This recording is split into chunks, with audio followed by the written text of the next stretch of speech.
শুভ সকাল বন্ধুরা, কি অবস্থা? তোমাকে দাও সকালবেলা ঘুমের তো উঠে এমনি চলে আসছে আমার সবজি খেতে। আমার এই সবজি খেতে মোটামুটি সব ধরনের গাছগুছ আমি লাগাই থাই। তা তোমরা কি এরকম বাড়ির আঙিনায় কম বেশি কেউ সবজি ক্ষেত করো কিনা?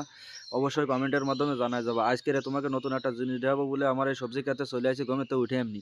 এ তো মেলা দিন আগে আমার এই সবজি খেতে একটা ছোট্ট কুমড়ো গাছ লাগালাম। সেই ছোট্ট কুমড়ো গাছটা একটা কুমড়ো আছে, তাই তোমাকে সামনে উদ্ঘাটন করবো বলে ক্যামেরা অন করে চলে আসলাম সবজি খাতের কুমড়ো গাছের যে জায়গায় লাগালাম সেই কুমড়ো গাছ তলায়। তা মোটামুটি দেহ দিই এই কুমড়োটা কি জাতের কুমড়ো, কালা কুমড়ো তোমাকে পছন্দ হয়েছে? তা এই কুমড়োটার ওজন কিরাম হতে পারে, তোমরা খিটা খিটা করতে পারবা? আমার মনে হচ্ছে এই কুমড়োটা প্রায় 2 কেজির মতো হবে। তা এই কুমড়োটা কি জাতের আর এই কুমড়োটা কি খাতি কিরকম স্বাদ হবে, তা তোমরা যদি কেউ করতে পারো তা অবশ্যই অবশ্যই জানা যাবা। যাই হোক, মেলা কথা কয়ে ফেলালাম। তা আমার এই ভিডিওগুলো যদি তোমাকে ভালো লাগে থাকে তাহলে অবশ্যই লাইক কমেন্ট এবং শেয়ার করে সাথে থাকবো। আর যাকে ভালো না লাগে তারা একটু ইগনোর করে চলে যাবা। যাই হোক, টাটা বাই বাই, দেখা হবে পরবর্তী কোনো ভিডিওতে। ততক্ষণ তোমরা সুস্থ থাও। ধন্যবাদ তোমাকে।